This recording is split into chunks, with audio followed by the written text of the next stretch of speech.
Welcome to A Celtic State of Mind. It's Tuesday afternoon at 12:30 and I'm delighted to be joined by Lawrence and Liam.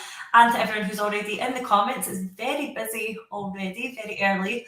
So thanks for everyone who's already joining. Please do keep the comments coming as we progress through the show. Well, what can happen in a week, can't it? Today we'll be looking at the weekend's fixture in Motherwell, what that did to the league table, as well as looking forward to tomorrow night's game against Lazio.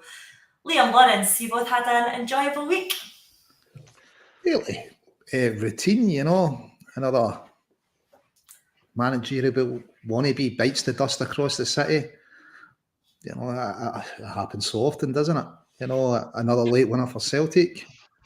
We never stop. Doesn't matter who's at the helm. So we're still top of the league, and Celtic have done some outstanding business and extending contracts of players that are here. Yeah, no, it's all very positive in the world of Celtic, which is what we like to see. Liam, firstly, let's talk about that Motherwell game and that late winner, and we'll come on and have a look at the performance in general. But what I want to start with is the way that we still got the job done. And like Lawrence has already said, we don't stop. It doesn't matter if it's Andrew, Brendan, there seems to be this philosophy, this mentality within the team that we don't stop. Throughout the game, we weren't creating many chances. I was in the stand, I was struggling to see where the goal was coming from, but we still got it done. And no one wants to watch us for 88 minutes at 0-0 struggling to score.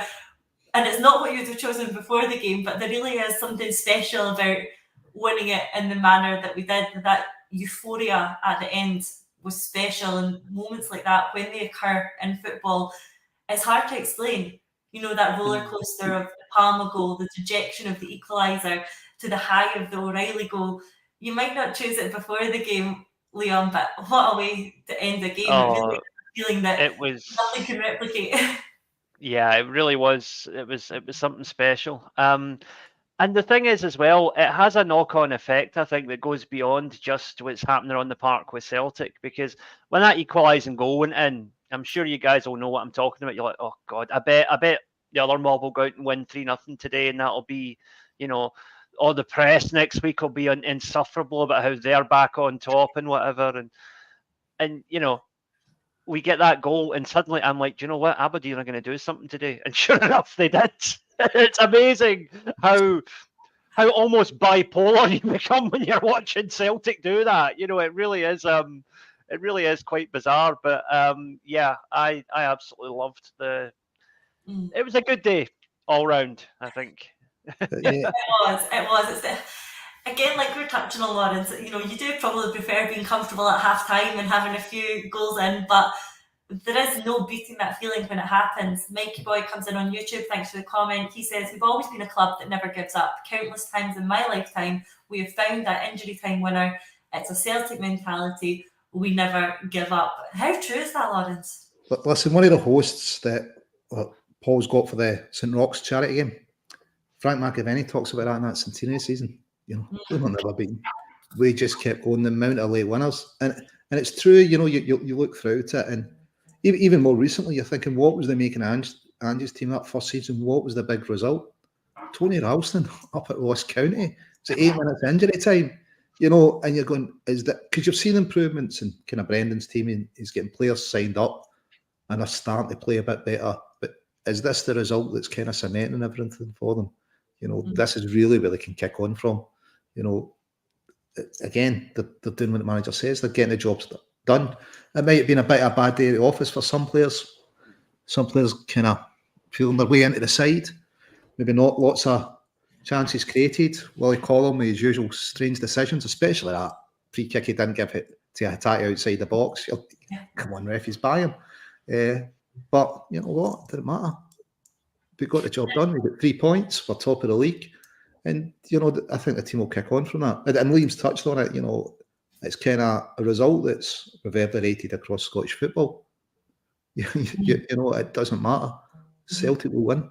We'll remain top of the league. And, it's panic stations on the other side of the city. We knew Barry Robson wouldn't let us down, If nothing else, he puts out a good team. And, yeah, another happy weekend for the good guys in Glasgow. Yeah, I'm sure Barry Robson enjoyed his day as well, and congratulations to him for that one. It is very reminiscent of some of the goals we've seen before. Gordon on YouTube says Abada against Dundee United. I'm thinking Ralston and Dingwall. I'm thinking Scott Brown at Rugby Park. And now we've got that O'Reilly goal at Fir Park. I think that when we look back at the end of the season, weekends like this, Liam, can be vital in how the season goes. And I know it's very early. It is. But these weekends and the turn that they can have, late goals like that, the momentum, the mentality, everything can be so important for the season going forward. See, to be honest, considering the number of new signings that we've brought in, the new system we're trying to adapt to, the fact that all right, Brendan has managed at Celtic before, but he's managing a completely new set of players now almost. So it is basically like a new guy in the door. We are nowhere near our best yet, and we're still 7 points clear. It's incredible. It really is. It's such a great position to be in, because once that team does find its footing, we are going to be absolutely unstoppable domestically, at least. And you know what? We could do some damage in Europe as well. I hope so. But I do want to talk about that performance, Lawrence, that Liam's touched on, because as good as the getting the win was, I think Liam's right. I don't think we've quite clicked yet. I don't think we quite clicked at the weekend. I don't think we were in our rhythm as much as we can be and will be going forward. I think there's a lot of room for improvement, because the performance wasn't quite there at the weekend. Yes, we got it done, but we need to look at the performance as well. And when I was there, I was getting pretty frustrated. I don't think we created enough throughout the game. I don't think we played as well as we can do. And when I went and watched the game back, with the added benefit of knowing the results, so obviously, you are a bit more relaxed. I think in hindsight, I think we played better than I thought we did when I was watching it first time round. The passing was good, it was solid, the possession was good, regaining possession was good, work rate was good. I think the key issue was a lack of creativity. I don't think we were creative enough in the middle of the park to break down Motherwell, who were holding their position pretty solidly, it has to be said. Credit to them for that. Kyogo was making a lot of runs. We weren't able to find them. The delivery wasn't quite there. It's not a new problem. It does keep cropping up, Lawrence, and I think that's probably where we struggled against Motherwell, was that creativity in the middle of the park. Listen, defence is still not first choice. Have we really replaced Jota yet? I don't think so. Hatate's still to come back to form. So there's a few things affecting the team, but you've touched on it. Motherwell, Kettlewell has got them playing really well. Before kick-off, they're 6 points behind us. They're a decent team. We're away from home. And I suppose over a 38-game season, you're not going to go out and win every game 5-0 and have an absolute stroll in the park. Motherwell didn't turn up to make it easy for us. They made it difficult, but we still get the job done. No matter how difficult we made it, we're still able to pull it out of the bag. Might have left it late, and sometimes it's that wee bit sweeter because of that, because there would have been certain people watching that game getting all excited, but especially when Motherwell equalised. But it's another 3 points. We're 4 points ahead of our nearest challengers in the league. St Mirren doing well. It's we've got to win the league again. Brendan's overcome a number of challenges. He's not been able to put his first choice defence out. He's lost 3 first team starters, maybe 4 if you count Moy. He's changing the system, but he's doing it by putting a winning team on the park. In spite of all that, he's still been able to go out and show what a good manager in he is. Tomorrow night's really the arena where we want to get a result, isn't it? It's Champions League. Absolutely. You kind of prove. I think when we're talking, Liam, about where we can still improve and where we need to be better, one thing we touched on there was creativity in the middle of the park. And actually during the game, it made me think about Tom Rogic and how we missed a player of his ability who could really have that moment of magic that can cut through a back line. Aaron Moy's pinpoint passing bridged that gap for a short period too. And of course, that came to the fore again this morning when Tom announced his retirement. So I just wanted to take a minute to reflect on his time at the club, a very successful time that it was. in a really emotional message for those who haven't seen it already, Tom Rogic explained his decision to announce his retirement, saying that he and his wife had been having a difficult time with IVF fertility treatment. They recently found out that they are expecting twins, and he's moved back to Australia to focus on his family and the next chapter of his life. And we all wish him the best with that. Firstly, I have a great deal of respect for Tom Rogic, Liam, coming out and being so open and honest about what is a difficult subject to talk about. And I think the fact that he is opening up about it, being honest about it, is hugely positive. And secondly, his statement, it gave credit to Lawwell and Desmond, who he says both helped him in ensuring him and his family had the best medical experts available to them. And I think for me, that's really encouraging. It's encouraging to hear that we are taking care of our players and their families in this way. You know, it can be easy to forget that these players that we worship on the pitch are their own people with their own issues, their own problems in their lives. Despite them being luckily enough to play for Celtic, it's not mutually exclusive to things being difficult as well. And we don't know the full details of what goes on in these players' lives. So it is a timely reminder for that as well. But on the pitch for us, Tom Rogic was just phenomenal, Liam. 262 appearances, 16 major honours, a real talented individual who is a wizard with the ball at his feet and a fundamental part of the success we achieved during his time here. Liam, just how good was Tom Rogic? And do you think we are actually still trying to replace him or find a player of that ability? There's loads of comments coming in on the live stream, so thank you for them. Wishing Tom Rogic all the very best in his retirement. Yeah.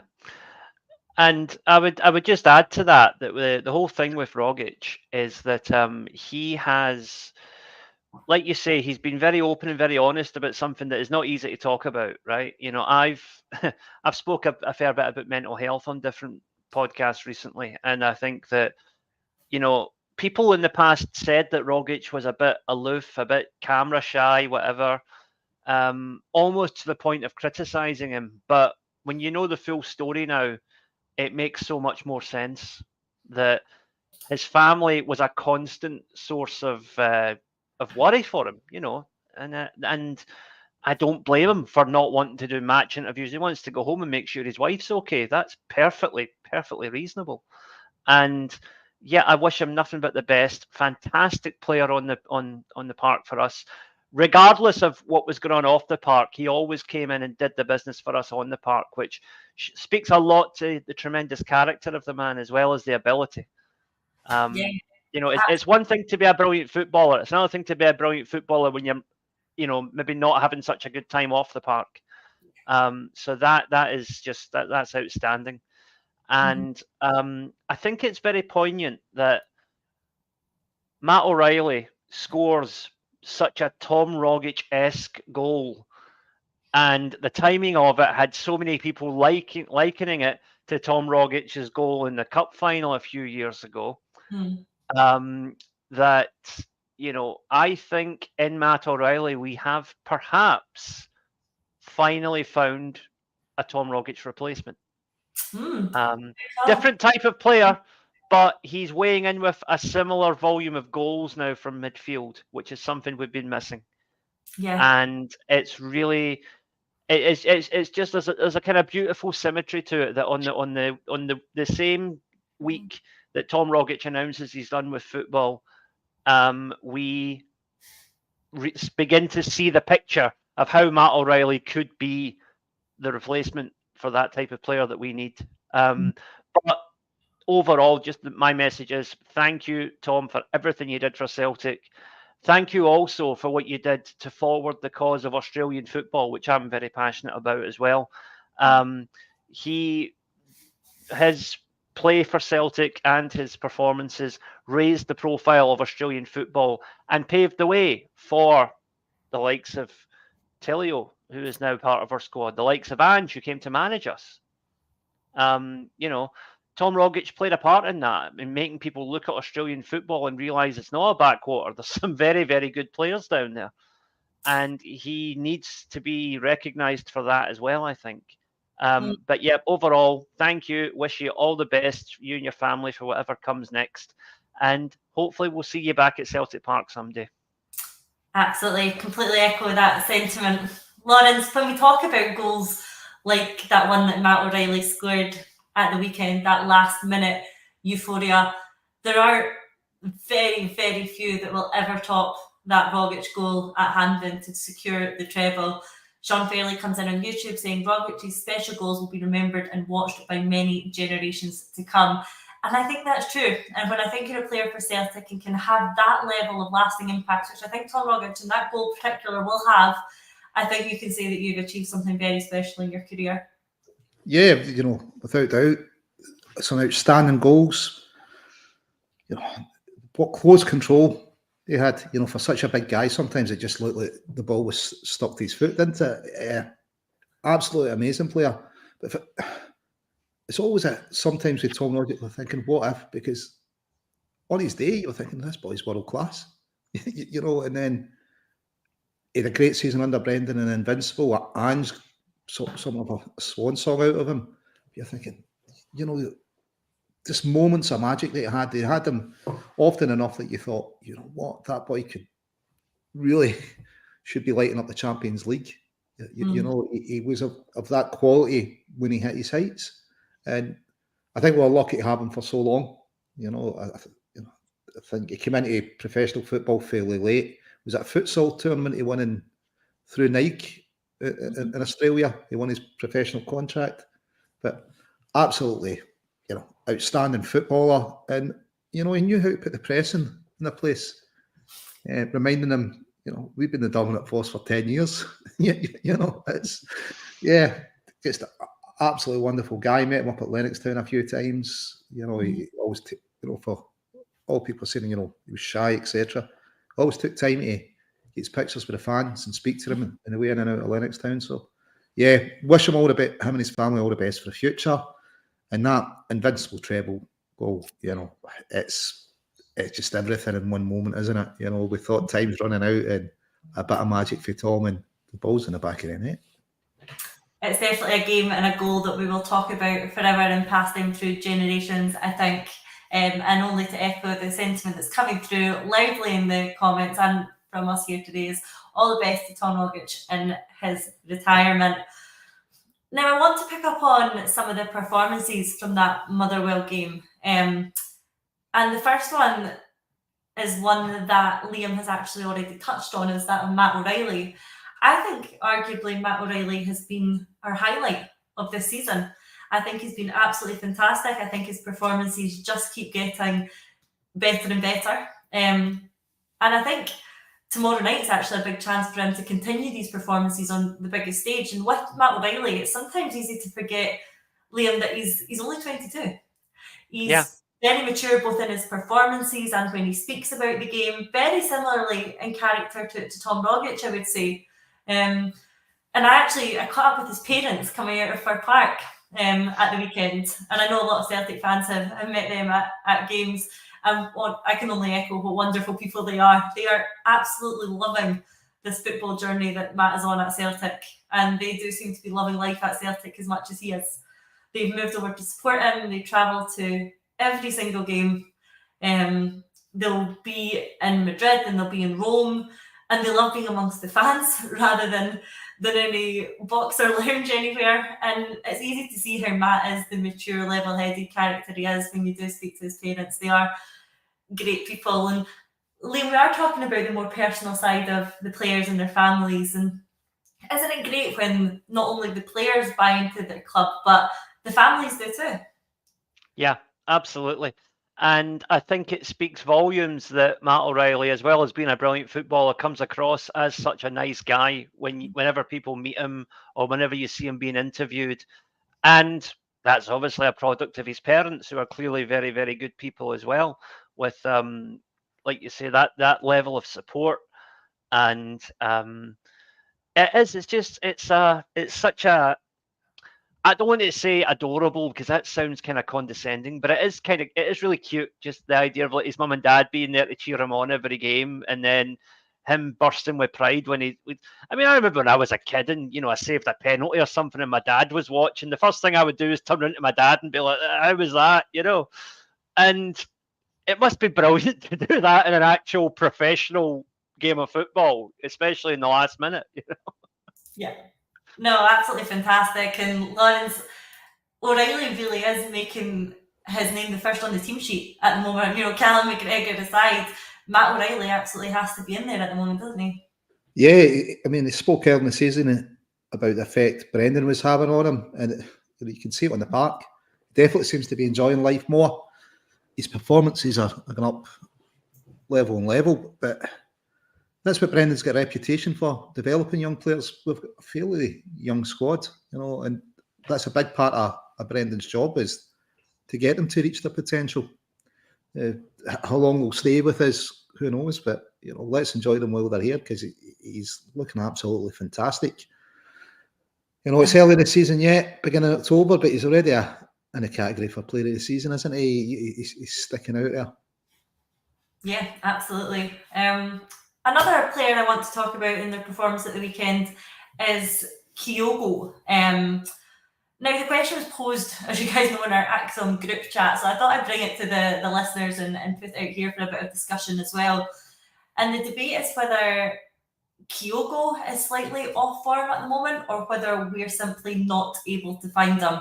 I think if you saw the game at the weekend, I think his body language when he wasn't getting the ball was slightly dejected.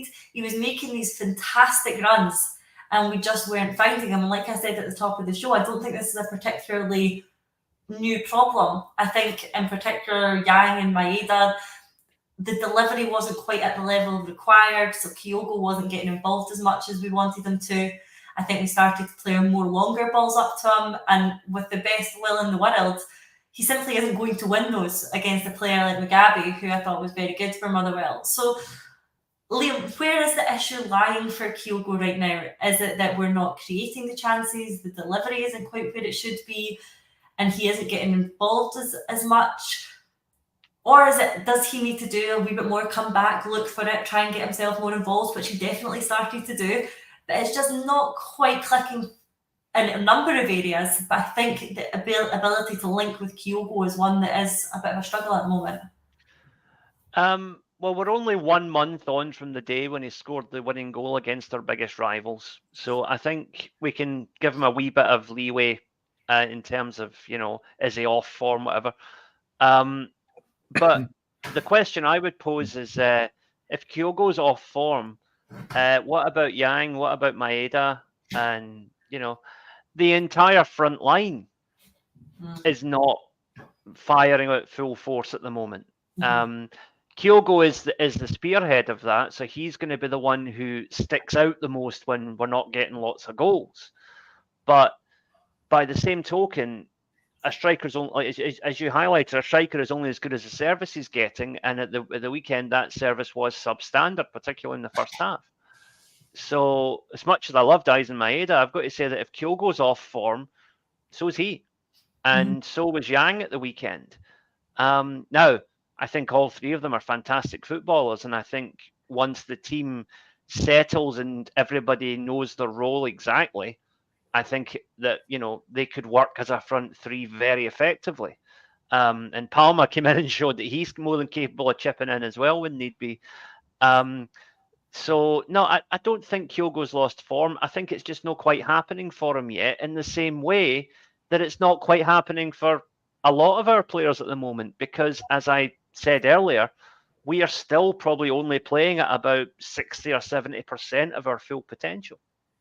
Yeah, no, I absolutely agree with that. So does Mikey on YouTube. He said 100% the lack of creativity in our midfield and wingers is affecting Kyogo's form. If the balls are played through to him like they should be, he will score. We need an on-form Hatate and soon.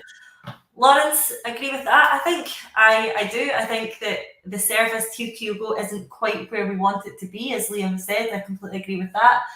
And I think it is just symptomatic of the fact that there are a few areas at the moment that isn't quite clicking. And I think there's a lot more to come. I think we're definitely going to get there. And when we do, and it does come together, I think that delivery to Kyogo is going to be a lot better. And I think we'll start to see him getting some more goals under his belt. Well, I always kind of think of Lee when he 18 months ago now, telling us, Kyogo's the best striker we've had since Henrik. And I remember Henrik went without I think it was 2-3 games without a goal, and the Scottish press were like, Larsson's off form. It's terrible, is this boy going to get it back? And I think it's much the same discussion here. We've got quality, real quality in Kyogo. Am I worried he's not scored for a few games? Not particularly. It's going to come from him. The team's not hitting the heights that it should. Kyogo will still end up top scorer in the Premier League. We know he's going to end up top scorer. Our wingers have still to settle. Hatate's to come back to a bit of form. If he is off form, we're still picking up 3 points. We're still top of the league. There's a lot to look forward to. And yeah, he's making the runs. Unfortunately, we didn't find him. Motherwell with Mugabe, he had a good game for them. They've done their job well, Motherwell, but I'm not too worried if he's off form. He'll come back. He's a player of a true class, and class is permanent and form's temporary. Absolutely. I think what else it gave us the opportunity to see at the weekend, Liam, was some of the players who we might not have seen a lot of so far, who don't feature regularly. I think Yang being one of them, and then Palma when he came on. For me, probably slightly disappointed. There's obviously a lot more football to be played from both of them, and I do look forward to seeing how they're going to develop under Rodgers and in this side. But for me, I don't think Yang got involved enough at the weekend, and when he did, again, like we've touched on, I don't think his delivery was quite at the level we'd want it to be. Palma only got around 13 minutes. All credit to him. He did break the deadlock. But what do you think of those two performances? I think we are still in the territory of very much missing players like Abada, very much missing players like Jota, who's finding himself in a difficult situation with his new club. But in terms of Yang and Palma, there's a lot more to come from them, I think, Liam, but it's not quite there yet, is it? Yeah, I mean, Palma's only, he's probably played a cumulative total of less than 90 minutes. Yang probably not far ahead of him. And yeah, they've both got the ability. I mean, we can see that in flashes. If it was a case of, they both came on and looked like they'd never seen a football before, I'd be worried. But they both clearly have ability. It's just a question of finding their place in the team. As I said before, with a new manager, a slightly tweaked formation, I think it's the same with Reo Hatate as well. I think he maybe doesn't quite yet fully understand where exactly he fits into this new midfield setup. Under Ange, he knew exactly what he had to do, and he did it. But a new manager, new expectations, and Matt O'Reilly has thrived from being given a different role, and a role that is probably better suited to his skill set. Whereas with Hatate, it's a case of, obviously Brendan Rodgers sanctioned the contract extension, so he knows the guy is class, and he sees him as a player that's definitely useful to him. But it's a question of Hatate adapting to the tactics and the new setup. And the fact that he has eventually signed that extension says to me that he sat down with the manager and realised, yes, I can make this work. It's going to take time. It's going to take effort. Might be another 2 or 3 games before he actually starts to show some semblance of what we know he can do. But he'll get there because, as Lawrence said, class is permanent, and he is a classy player. And I think the same applies to Yang and Palma. As we also said, we still have about half a dozen players out injured that are going to come back at various points over the next few months. And once those come back, I think particularly Cameron Carter-Vickers, who should be the next guy to get a big contract extension, in my opinion. Once he's back, we're going to be pretty unstoppable domestically anyway.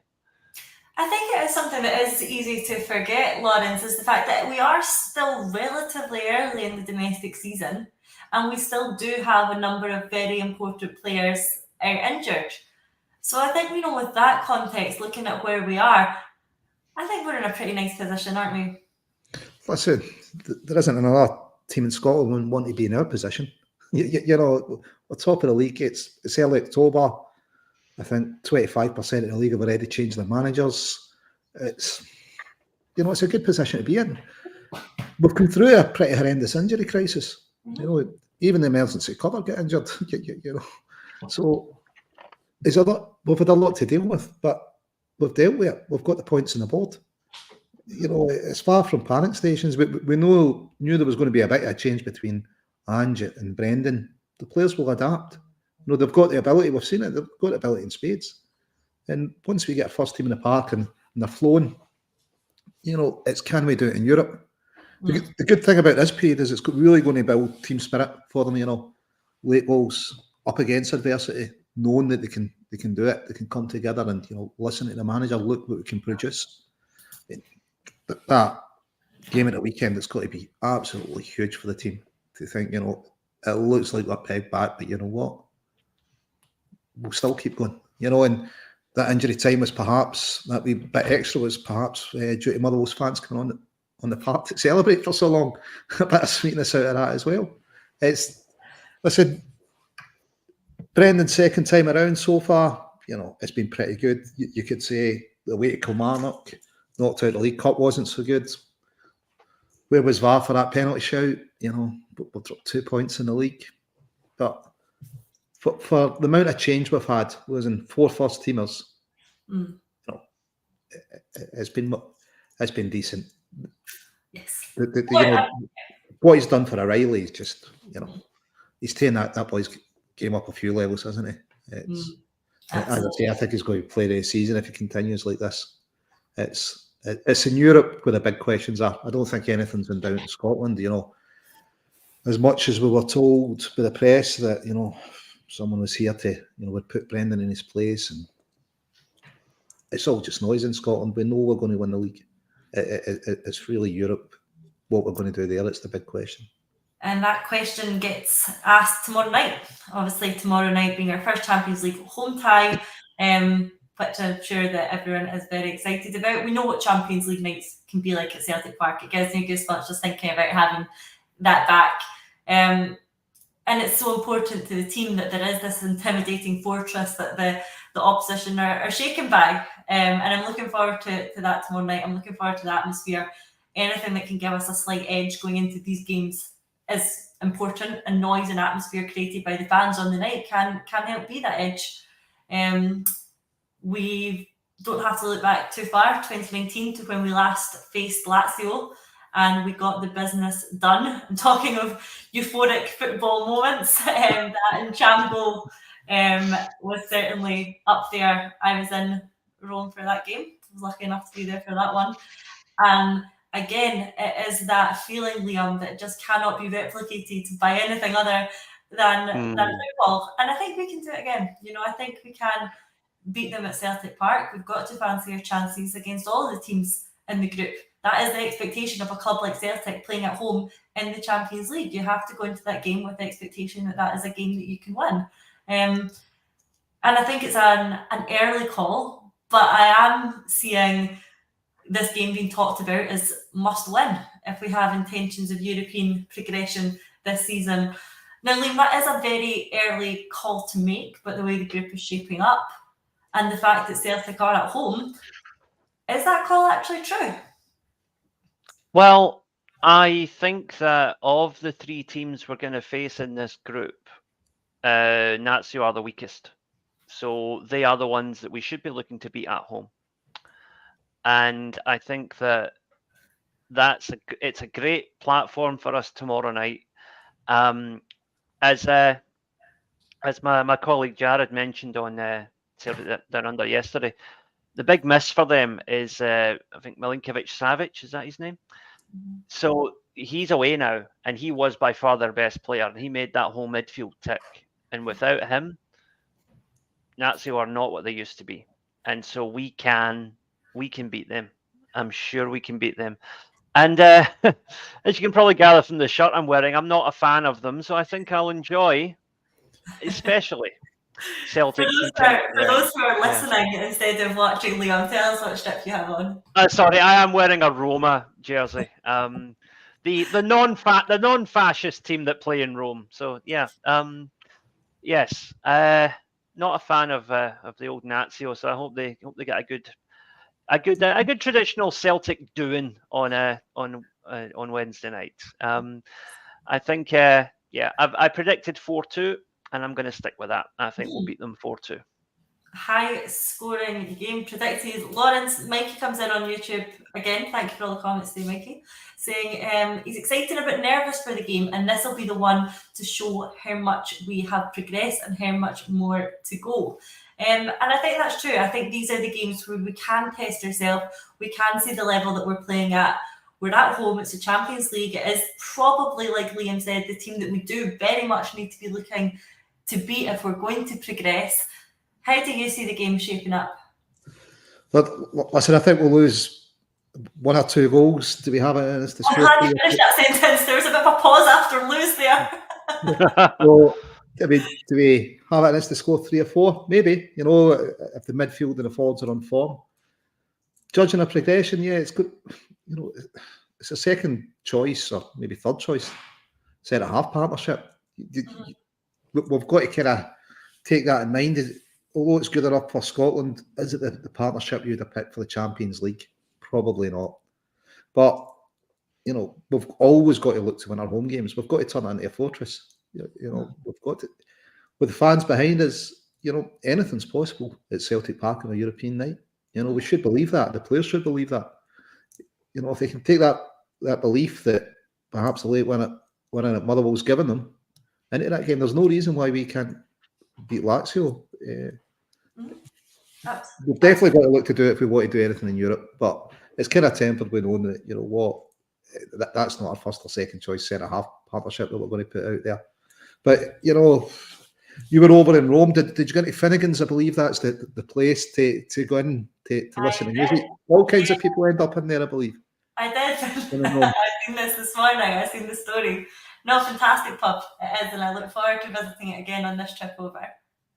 Yeah. Well, listen, it's take the 3 points. You know, yeah. Although we lost our first game and, you know, went down to 9 men, there was a bit of discipline showed there. You know, we didn't lose the head when, you know, Holman dived in. The players kind of still stuck to it, kept the score down. It looks like Brendan as a manager's probably matured in Europe from his first time round, and hopefully that maturity, you know, will end up with 3 points tomorrow night. And I think we did see that level of European maturity in the first half in Rotterdam. Liam, I think we held our own. I think we played really well. I think we were probably the better team in that first half up until we lost that free kick and resulting goal. And I think if we can take that and take the way we played and the mentality that we had against the good side, I think if we can take that and replicate it tomorrow night against Lazio, I think that'll stand us in very good stead. And there are very much lessons that we kind of learned from that game in Rotterdam and take them into tomorrow night too. And if we can combine those lessons with the way that we played in the first half, then I think we can be very successful. Well, I mean, there's a few things to take away from the game in Rotterdam. First of all, I think that the press largely underestimated Feyenoord. They're the Dutch champions, and the Dutch champions for a reason, right? They're a very, very good team.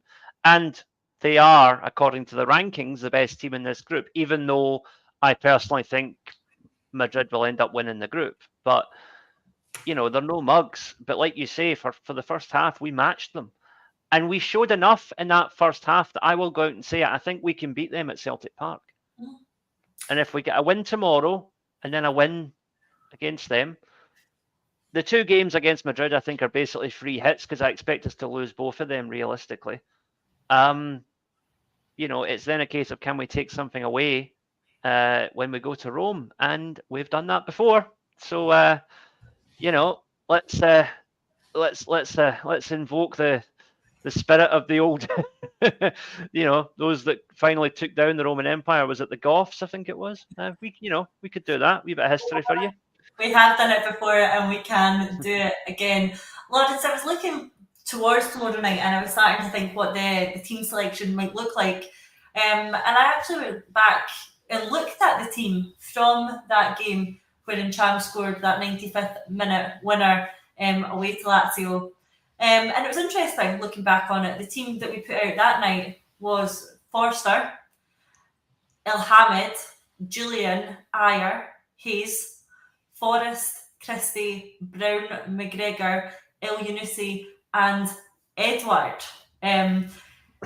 We Obviously, off the bench, we had Beaton, Bauer, and of course, Olivier and Cham.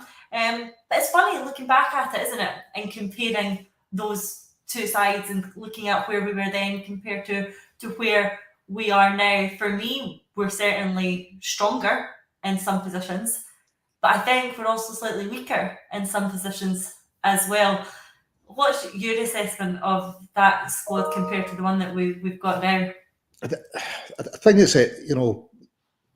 Lenny and Brendan play vastly different styles of football. So the main worry for me is the centre half partnership. We're really taking it up at a level when we go to Champions League, and we're going to need them to. They have been stepping up. They've been performing. You could say Scales followed the ball a bit for the Motherwell equaliser. In Europe, when Lagerbielka's given away that penalty, he's done it at left centre half. You'd expected Scales to be there. We really need him to keep to the game plan, hold his position, maybe not follow the ball for us to have a chance. Listen, he's done well for us. He's stepped in. He knows he's not first choice, and he's definitely given the manager some food for thought. Put it this way, I don't think he'd be sold to Aberdeen in January now, and if they had an extra 50 to 100,000, he'd have been away. I don't think we'll sell him now in January if a bid comes in. So he's definitely, I think, went up in everyone's estimations. Not so much that, he's the first choice when everybody's fit, but I think he's kind of proven people that he's a better player, or he's got more about him when he's on the park than a lot of us thought. Between the two teams, we've got Kyogo, and I think Liam's pegged it well. He's proven to be a better forward than Edward. I would say so. McGregor's still there. Hatate, outstanding player. We just need him to find form. If he can come into form tomorrow night, very timely. Hatate in form could all but guarantee the 3 points. Yeah, I think when we're let's look ahead towards what we expect that team to look like. Liam, firstly, I fully expect to see Joe Hart back in goals. And we obviously got to see Scott Bain at the weekends following Hart sending off last week. I thought Scott Bain did relatively well when required. He had a couple of good blocks anyway. But I very much think that we will see Joe Hart coming back into the squad. I know it's a position that I think a lot of people believe that we should have strengthened in over the summer, but I do think that Joe Hart's experience is going to be important tomorrow night. I think he'll have been frustrated at his own performance in Rotterdam and the subsequent sending off at the weekend after that, and I think he'll be able to put that right. So I fully expect to see Joe Hart coming back in. When I was looking back on that Lazio game, and obviously we had Fraser Forster in goals, a very, very good goalkeeper for us. Forster actually got man of the match in that game. And I remember a couple of world-class saves. And that does show you the difference that a real world-class goalkeeper can have. They can win you points. They can win you games. And I think Forster was fundamental to that when we were over there at Lazio. And I think that is one area, Liam, where we don't have someone who is world-class anymore. And probably is a position that I think we will be looking to strengthen on in the near future. Well, I think also if you go back to Fraser Forster, I think his save at the end of the game at Celtic Park, where we won 2-1, that save that he made with basically the last kick of the ball was one of the best saves I've ever seen. It was absolutely incredible. That shot was going like a bullet right into the top corner, and somehow he clawed it out. It was incredible. So yeah, we definitely missed that. But you know what? I actually think at their peak, and I'm really going to take flack for this, both players at their peak, Joe Hart's a better goalkeeper than Fraser Forster. There, I said it. And his career peak or his Celtic peak? Yeah, but I mean that's the difference, though, isn't it? We had Forster at his peak. We have Joe Hart clearly past his peak, right? But even someone who is not at their peak anymore, they can still find that form in bursts. And I think Joe Hart, like you say, he's going to have it in his head that he wants to go out there tomorrow night and show that he is still a world-class goalkeeper. So sometimes that's all the motivation you need. And I think really do believe that it's possible. Yeah, I think Joe Hart absolutely has that mentality that is required, and I hope that he does very well tomorrow night. Lawrence, you've already touched on it, but let's talk about the defence, how that is going to shape up. It's not going to be the full strength. We know that already. We had Julian and Ayer last time we played Lazio. This time round, I think the fullbacks will remain at full strength. I think Johnston and Taylor will be in. But it's the centre back pairing that I think is the bit of a tricky one. And like you said, I don't think any of us would have predicted this, and all credit to him. But I think our strongest centre half so far this season has been Liam Scales. I probably agree with you. I think he was a little bit out of position for the Motherwell goal. I think he got dragged in towards the ball. But overall, I've been really impressed with the way he's grasped this opportunity that has fallen to him that he probably didn't expect. We didn't expect. But he's really holding his own, and it is absolutely his shirt to lose at the moment. So for me, tomorrow night, Scales starts, and who partners him is the question. I think we saw Nat Phillips come on at the weekend to get some minutes under his belt and prep for tomorrow night. So I think it'll be him. Lawrence, do you agree? Do you think it'll be Nat Phillips, or will there be an outside chance that it'll be Lagerbielke? Oh, I think it'll be Lagerbielke. I just don't think Phillips has got enough minutes in the legs to rely on him. He got some minutes at the weekend. Not enough, and he's coming back from injury as well. So, yeah, I think we'll go with Lagerbielke and Scales. And, it's not first choice, or, if we're spending a transfer fee, is that the first choice partnership to come up with? No. But, I've said before, Strachan got his 2 last 16s with Caldwell and McManus. It's, how these boys can dovetail together, cover for each other. Before we go on this one, we need to remember that Lagerbielke's red card means he's suspended. Oh, so it's. And that Phillips will definitely play. Oh, yeah. So I suppose he'll have to come in, won't he? Yeah. Oof. Not a lot of minutes he's going to have to come in. So who does it leave on the bench for cover? But yeah, if Scales has come in, Iwata, midfield cover at centre half. Yeah, it's going to be not a ideal. Yeah, definitely going to be a struggle, isn't it? But I suppose we've seen makeshift partnerships do it, but before, you're really hoping they can pull something out that the fans can inspire them to a performance.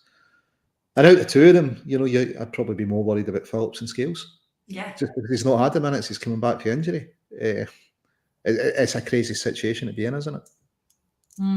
Yeah, I'm certain that none of us would have expected this a few months ago, but there is something about Celtic in Europe where we always seem to find ourselves a little bit short in terms of options at the back, and I'm just surprised that we haven't seen what your Beaton is up to these days to go into a makeshift back line. But I think that probably does set us out for where we'll be at the back. In the middle of the park, Liam, I think again it'll be McGregor. I think, like we said, O'Reilly's undroppable. Hatate would be a great time for him to really come into form.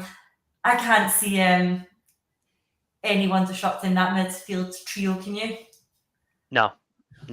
The only way I could see things changing around would be if we are a couple of goals up with, say, half an hour to go. You might swap out Hatate for Iwata, just to add a bit of steel in the midfield, because Lazio being the team that they are, I fully expect them to put the boot in if we do go ahead of them. So I think that may be an option for us later on in the game. But yeah, that midfield trio is absolutely how you start. Unfortunately, given Yang's performance at the weekend, there's now a question mark over who do we start on that wing, because I would have said Yang all day long, but now I'm thinking maybe Brendan Rodgers might favour James Forrest's experience, because we know he can do it at that level. So that's a bit of, to me, that's the only real kind of conundrum in this formation. The rest of the team picks itself. You've got Maeda on the left, you've got Kyogo through the middle, and then you've got who is on the right. Is it Forrest or is it Yang? Or could we see someone else coming into that position, Lawrence, or do you think it is a Forrest or Yang decision? I think he'll start with Forest. I think go for experience. Yeah, and you'll see Yang come on at some point, but I think he'll start with Jamesy. Mm-hmm. I'm inclined to agree. Yeah, it could be the level of experience that James brings that could again stand him out as the starter. But again, I think we probably, if we were looking back a year ago, we would be surprised if we were sitting here today talking about the possibility of James Forrest starting a Champions League match. Yes. You know, the wingers are taking a bit of time to settle. It's important that, I suppose, that we start the game well, isn't it? And I think that's why we'll go with Forrest for his experience. Get a solid foothold in the game. And then, you know, we might see Yang come on second half. I'd expect him to come on at some point. But James is one of those. He seems to split opinions, but he's an absolute legend. Look, his trophy-laden career. He's yet to score this season. You know, I think, you know, if he scores, it'll be 14 or 15 seasons in a row that he's scored for us. I don't think we'll get anything to worry about when Jamesy starts. Yeah, he's in the twilight of his career, but he's been an absolute stalwart for the club, and I think his experience could be pivotal to the team settling down, you know, knowing what it's about. So yeah, I think that's why Brendan will go with him. Brendan knows him as a player. He knows what he'll get for Jamesy. We will see with that game tomorrow night. I'm sure we are all very much looking forward to that one. And I do think we can go out there and get a result.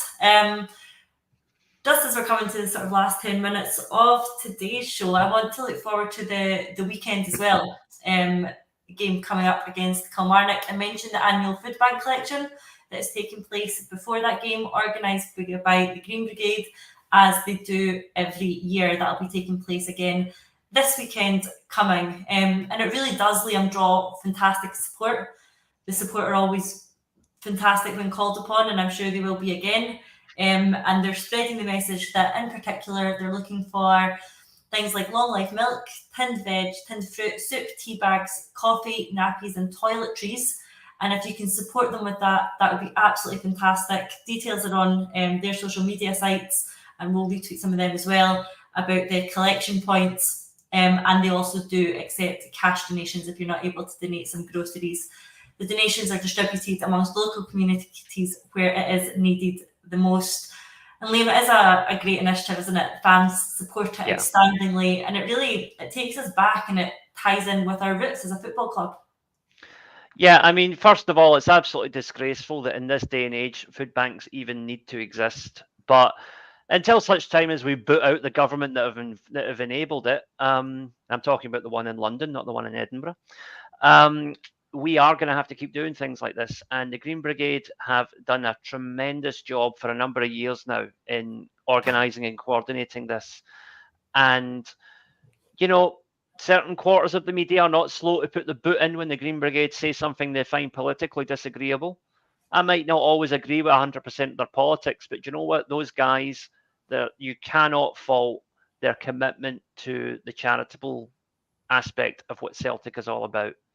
And we cannot give them enough praise for how they do this year on year, and the sheer amounts of food and of money that they generate for this cause is incredible. And unfortunately, I'm not able to be there to support them in person for obvious reasons, but trust me, I will be making a wee donation to the cause, and I would encourage everybody else to do so as well. And speaking of donations, my friends at Celtic Down Under and I are also doing a wee charitable venture this month. October is Mental Health Awareness Month. I am a mental health survivor. I still take medication for depression. I'm not ashamed to say that. I have a number of family members who are currently fighting mental health battles. I have friends who I have lost to mental health troubles. I am fully aware. You know, I make jokes here and there about it, but the truth is mental health is not a laughing matter. It's very, very serious. So without getting too glum, how can you help? Well, here's what we're doing. Me and the rest of the guys at Celtic Down Under are doing a sponsored walk. Over the course of October, we are going to try and walk as many kilometres as we can. Now, each of us has set our own personal targets based on our fitness, our availability. You know, I'm lucky that being a school teacher, I spend a lot of the day on my feet anyway. So I have set a target of 300 kilometers over the course of October. So that's averaging out 10 kilometers a day. And I have, in the last 3 days, I have done about 60 kilometers. So I'm on target. I'm a wee bit sore, but I'm on target. And I will be sharing the link to donate.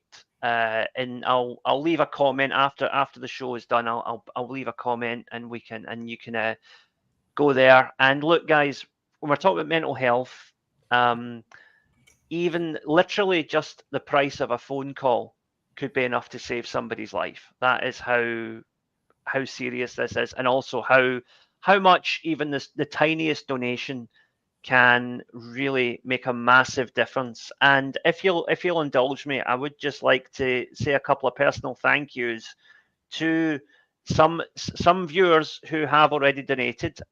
So big thank you to Ian Sloan. Thank you very much. And to Franny Weldon. Your contributions will save lives, guys. I can guarantee you that. Thank you to my dad, my wee brother, my wife, my niece, Kayla. And a special thanks to my soon-to-be sister-in-law, Ash, who, despite being the most ardent blue nose I know, still chucked a few quid in for this good cause. So well done to her. And yep, guys, it's running throughout October. So please chip in anything you can. It is all appreciated. And I understand the financial strain we're all under at the moment, thanks to aforementioned Tory government. So do not feel bad if you can't contribute. Mental health isn't just about finance. If you've got anybody you know, any friends or family who have been a bit down recently, or who you're worried about, give them a wee phone. Go out their house and make sure they're all right. You know, we're getting, it's a bit early to talk about it, but we are nearing Christmas, and the Christmas season is a time when a lot of people particularly take a dive mentally. So just do a ring round, make sure everybody's all right, you know. And as I say, if you can chuck in a couple of quid, it is appreciated, but I understand if you guys can't, so don't worry about it. Liam, thank you so much for sharing that with us. I really appreciate it, and can only completely echo everything you've said, and say a thank you to you as well, because it is so important that we talk about things like this, that we remove any stigma associated with mental health, and that we do talk to each other and talk to our friends. Here at Acsom, we all 100% support you in this effort. We look forward to hearing the updates, and we'll make sure that people get information on how they can donate to that wonderful cause available on our social media pages as well. And Lawrence, it does ring home when we talk about these initiatives and see how well supported they are, from, you know, the Celtic Down Under initiative to the Green Brigade's food bank. It really does just show you how generous people can be in difficult times, doesn't it? Listen, I think, you know, people genuinely want to help each other. You know, I think that's a natural reaction, whether it's the Green Brigade or Celtic Down Under, or look up at, you know, Rock Talk or the women's support group they've got up at St. Roch's. You know, it's great to see. You know, it's sad that it's needed to such an extent, especially, you know, food banks. You're like, you know, it's things that should be long gone in a civilized society, the need for food banks. But people are yet again kind of stepping into a gap where the government's choosing to fail in. You know, it's a deliberate choice to have these things. And it's shocking. And as Liam says, it's not going to change anytime soon. And I don't think even a change in Westminster government will change it. There doesn't seem to be much between those parties. But, you know, yeah, well done to all the people that are putting it on and participating and donating. It's definitely inspiring stuff that people are willing to step forward and do that. It is. So thank you very much to everyone who is contributing to that, who is donating, and who is doing their bit. That is all that we've got time for. But before we go, I think big shout out to France team. You know, 6-0, 6 different goal scorers. Let's talk about winners turning it on. Shane Mengele turning it on. Paul Jonathan keep me on time, so I'm going to run a few minutes late. And let's have a quick chat about the women's team then, Lawrence, who are continuing their fantastic start to the season, like you say. They are currently sitting in the league 1 point behind leaders Rangers, but we do have a game in hand. And as Lauren says, this weekend saw the second round of the Cup, where Celtic won comfortably 6-0 against Hamilton Accies. The goals do just keep coming for Fran's side at the moment. And we also got the first sighting of new centre-back Sydney Cummings, who looks like she's going to be a great addition to the squad.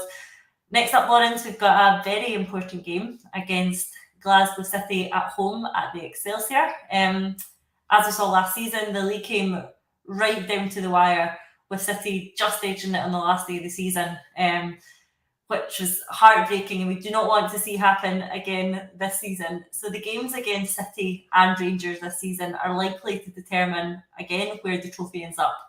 So Thursday night is potentially a league-defining game. And I would really encourage anyone who can to get down there, get to the Excelsior Stadium, 7:30 kickoff on Thursday night.